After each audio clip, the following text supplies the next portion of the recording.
भैया आज ऑफिस खुला नहीं तो इतने सारे रिटर्न आ गए ना भाई, पूछो मत। सब गलती है ना ई कॉम वाले के। बहुत बड़ा स्कैम कर दिया है हमारे साथ ई कॉम वाले में। भाई खुद तो डूब गए, लेकिन लगता है हमें भी डुबा के रहेंगे। अब क्या हुआ है क्या नहीं डिटेल में बताऊंगा। साथ में हमारा जो कल वाला अगर आपने ब्लॉग देखा रहेगा कि उसमें डॉक्यूमेंटेशन को लेकर ना हमारा जो नया हम बिजनेस स्टार्ट कर रहे हैं, एक नई कैटेगरी में होम एंड किचन के लिए हमने एक नई फॉर्म रजिस्टर करी है, तो उसमें डॉक्यूमेंटेशन को लेके इशू हुआ था। तो अभी जस्ट ना फिर से मैं आधार केंद्र पे गया था और उद्यम आधार को मैंने फिर से रजिस्टर कर दिया। तो अभी सक्सेसफुली है ना भाई, वहां पे गया था, लगभग 1 घंटा भाई मेरा खा लिया। वहां पे हो ही नहीं रहा था। एक्चुअली इशू ये आ रहा था ना कि जो पोर्टल है ना अपना आधार केंद्र का, जो पोर्टल है ना आधार गवर्नमेंट का, वहां पे आधार को अपडेट करने के लिए जो एक टैब रहता है, वो टैब भाई लोड ही नहीं हो रहा था। तो बड़ी मुश्किल से भाई वो लोड हो गया। वहां पे हमने हमारा जो एग्जिस्टिंग आधार उद्यम आधार है ना, उसके इसमें हमारा जो नई फॉर्म है ना, उसे हमने ऐड कर दिया। अब हो गया। अभी बैंक में जाना है वो सारे डॉक्यूमेंट लेके, और भाई इधर क्या कांड हुआ है वो मैं आपको दिखा देता हूं। यहाँ पे जस्ट मैं आ गया और भैया हमारा स्टाफ जो है ना, ये ढेरों सारी, ये देख रहे हो ना आप, ये देखो यहाँ से लेके भाई लगभग ये सारे पार्सल जो है ना रिटर्न आ गए। भाई इसमें से एक भी पार्सल हमारा आज का डिस्पैचिंग वाला नहीं है। आज का डिस्पैचिंग वाला बाद में अपन देख लेंगे, लेकिन रिटर्न देखो भाई पूरी गोनी भर के उन्होंने लाके दे दिया है। अब ये रिटर्न कैसे आए वो थोड़े देख लेते हैं।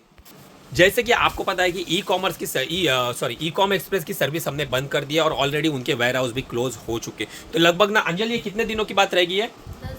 10 दिन। अच्छा, मतलब ये 10 दिन पहले ना हमने ये पार्सल जो है ना डिस्पैच करे थे पूरे गोनी भर के। कितने अमाउंट, कितने पार्सल थे अंजलि? 50 ना, टोटल 50 पार्सल थे भाई। 50 पार्सल की गोनी भर के दे दी और भाई लेके गए ई कॉम वाले। और बाद में ना आज लेके आए वापस, उस बंदे को पूछा तो बोलता है कि वो गाड़ी निकल गई, जो उनका मेन टेम्पो रहता है ना भाई, लेके वो निकल गई। तो भाई पूरे पार्सल 10 दिन तक वहां पे, मतलब उनके पास 10 दिन से टेम्पो ही नहीं आ रहा है।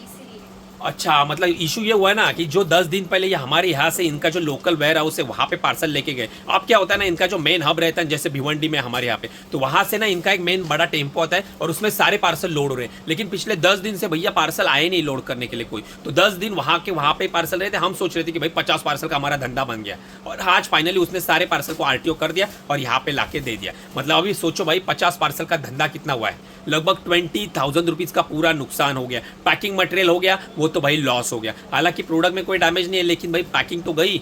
5 रुपए के हिसाब से भी कैलकुलेट करोगे तो भी कितने हुए भाई? 250 रुपये तो खुले हो गए। 250 रुपये का नुकसान हो गया भाई।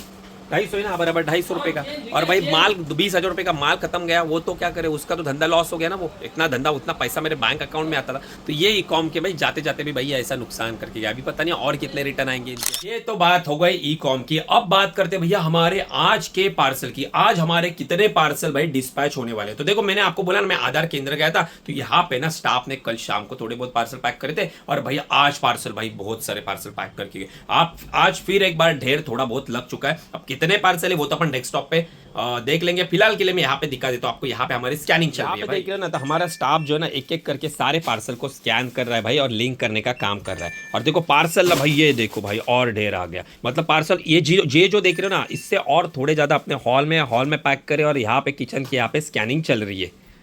अब जैसे कि आपको पता है कि ये हमारा नया ऑफिस है, तो भाई यहाँ पे सेट होने में ना थोड़ा टाइम लग रहा है। बहुत सारी चीज़ें, वहाँ का वो थोड़ा बड़ा था स्पेस, ये थोड़ा छोटा है, तो यहाँ पे सारी चीज़ें मैनेज करने में समय जाएगा। तो एक प्रोसेस जो है ना हम यहाँ पे अच्छे से सेट करने वाले, डिस्पैचिंग अलग, पैकिंग अलग, सारी चीज़ें अलग करने वाले, लेकिन उसमें थोड़ा समय लगेगा। तो चलो कोई नहीं, अभी अपने को ना अपना जो डॉक्यूमेंटेशन है वो लेके अपने को जाना है बैंक में, और बैंक में अकाउंट निकालना है। तो बैंक में मेरे बिजनेस अकाउंट जो अपन निकालेंगे ना, उसके लिए क्या क्या एक्जैक्टली डॉक्यूमेंट मांगेंगे वो तो मैं बैंक में जाने के बाद आपको बता दूंगा कि भाई एक्जैक्टली कितना और कितना समय लगेगा एक बिजनेस अकाउंट ओपन करने के लिए। भैया अभी जस्ट बैंक के मैनेजर को कॉल करा था, तो बोले हमारा पूरा सिस्टम जो है वो डाउन है, तो आज मत आइए, कल ही आइए। तो कल जाएंगे बैंक अकाउंट ओपन करने के लिए। फिलहाल के लिए यहाँ पे एक्सप्रेस भी वाले आए, तो उनके कुछ रिटर्न आए, और यहाँ पे हमारे जो पार्सल है वो यहाँ पे डिस्पैचिंग करनी है। देख लो भाई, यहाँ पे आप देख रहे हो तो कुछ रिटर्न जो आए हुए हैं वो हमारा स्टाफ चेक करके ले रहा है एक एक। अगर किसी में टेम्पर्ड रहेगा तो टेम्पर्ड मार्क करेंगे, और अगर किसी में नॉर्मल रहेगा तो वहाँ पे जस्ट चेक करके ले लेंगे।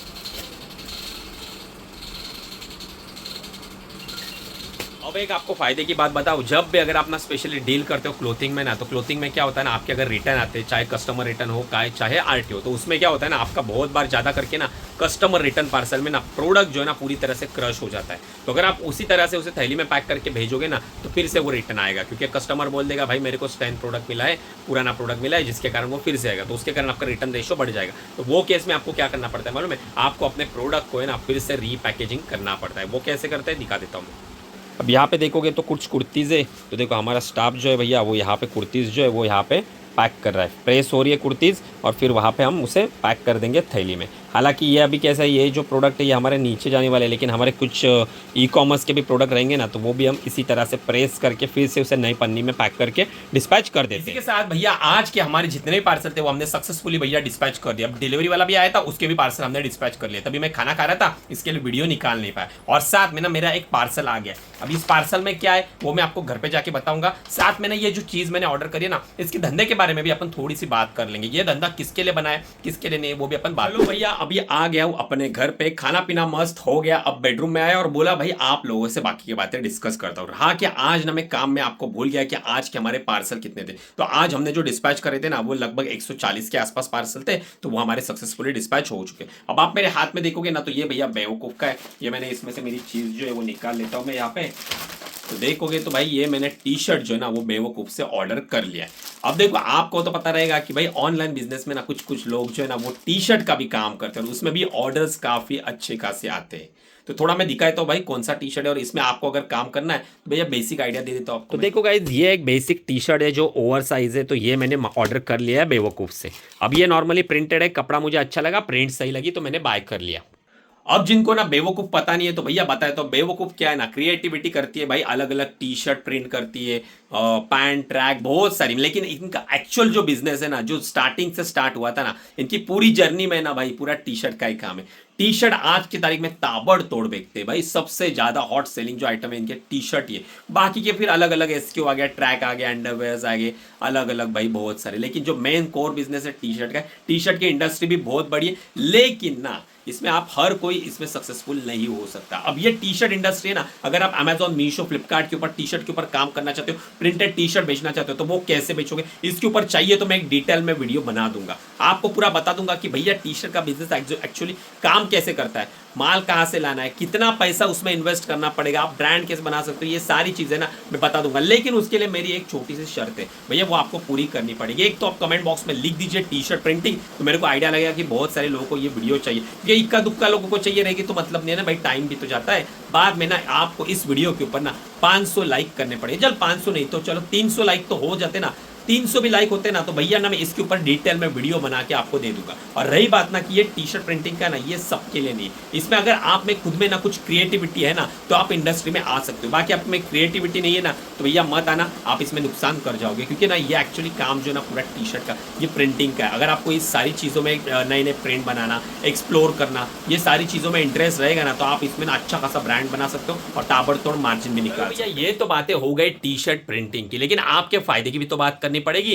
तो भैया देखो 25 जून से हमारा e commerce master workshop start हो रहा है। उसके ऑलरेडी पार्टिसिपेशन जो है ना वो स्टार्ट हो चुकी है। तो अगर आपने अभी तक पार्टिसिपेशन नहीं करा है ना तो भैया कर लेना। अब ये ई कॉमर्स है ना वर्कशॉप है, इसमें ना मैं आपको सिर्फ ई कॉमर्स सिखाता ही नहीं, आपके जो भी प्रॉब्लम है ना ई कॉमर्स रिलेटेड, जो ढेरों सवाल जो है ना इस माइंड में बैठे हुए जिसका आपको सोल्यूशन किधर नहीं मिल रहा है, 100 वीडियो भी देखोगे ना तो भी आपको उनका आंसर मिलेगा नहीं। वो सारे सवालों के जवाब ना आपको हमारे मास्टर वर्कशॉप में मिलने वाले। हमारे यहाँ पे पूरा ना डिटेल में ना ई कॉमर्स लर्निंग होती है। उसके बाद Q&A सेशन होता है, उसमें भाई हर किसी के ढेरों सवाल रहते हैं। सबके सवाल अपन एक एक करके उसे मैं लाइव ना खुद आंसर करता हूँ भाई, क्या किसका क्या सोल्यूशन, क्या करना चाहिए, क्या स्ट्रेटेजी होनी चाहिए। अभी यहाँ पे एक मैडम है, दिखा देता हूँ, यहाँ पे एक छोटी सी क्लिप प्ले कर देता हूँ, देख लेना। हाँ हाँ बोलिए ना मैम। हाँ हेलो सर। सर मैं इंडियन वेयर में अभी ई कॉमर्स स्टार्ट करने वाली हूँ, कुर्तीज और इंडियन वेयर वो सब का। मैंने अभी तक कुछ स्टार्ट नहीं किया है, सिर्फ प्लानिंग चल रहा है। तो मुझे आपको पूछना था कि इसमें मिस्टेक्स में क्या अवॉइड करूँ। आपके एक्सपीरियंस से आप मुझे बता सकते हैं कि कौन सी चीज़ें अवॉइड करूँ कि मुझे कम ROI या ऐसा कुछ। जैसे कि सुना ना, मैडम ने पूछा था कि भैया नए सेलर्स को क्या करना चाहिए जब भी वो नए प्रोडक्ट्स बाय करते। तो ये सवाल ऐसा, ये तो एक सवाल था, लेकिन ऐसे ढेरों सवाल अलग अलग तरीके से आते। उन सारे सवालों को ना एकदम स्मूथली हम हैंडल करते, उन्हें रिप्लाई भी देते। सबके भाई क्वेरी जो रहते हैं जिसका आंसर नहीं मिलता वो भी आपको हमारे ई कॉमर्स मास्टर वर्कशॉप में मिलेगा। और इतना ही नहीं भाई, खाली ई कॉमर्स नहीं सीखोगे आप, आपके आंसर भी मिलेंगे। साथ में लास्ट का जो दिन रहता है ना, वहां पे हम ई कॉमर्स में खुद का ब्रांड कैसे बनाए, आप भी कैसे अपना बेवकूफ कैसे बन गया भाई उस तरह आप खुद का ब्रांड भी कैसे बना सकते हो, जो ई कॉमर्स बिजनेस में आप अच्छे खासे ऑर्डर्स ला सकते हो, वो भी ऑर्गेनिकली। इसके ऊपर ना स्ट्रैटेजिकली हम बात करते हैं डिटेल में कि आपकी पहले दिन से क्या स्ट्रैटेजी होनी चाहिए, किन चीज़ों को आपको फॉलो करना है। तो अगर आपने अभी तक पार्टिसिपेशन नहीं करा है तो कुछ सीट बची है तो भैया कर लेना, नहीं तो भैया हमेशा की तरह एंड में करोगे तो भैया छूट जाएगा। फिर 1 महीना वेट कर लेना, आप नेक्स्ट होगा तब। चलो कोई नहीं, आपको पार्टिसिपेशन करना है तो भैया यहाँ पे नंबर तो हमारा आ रहा है, एक बार व्हाट्सअप कर लेना, हमारी टीम जो है ना वो आपको मैसेज कर देगी। तो चलो आज का व्लॉग अपन यहीं तक रखते हैं, मैं मिलता हूँ आपसे हमारे नेक्स्ट वाले व्लॉग में, तब तक के लिए गुड बाय गाइज।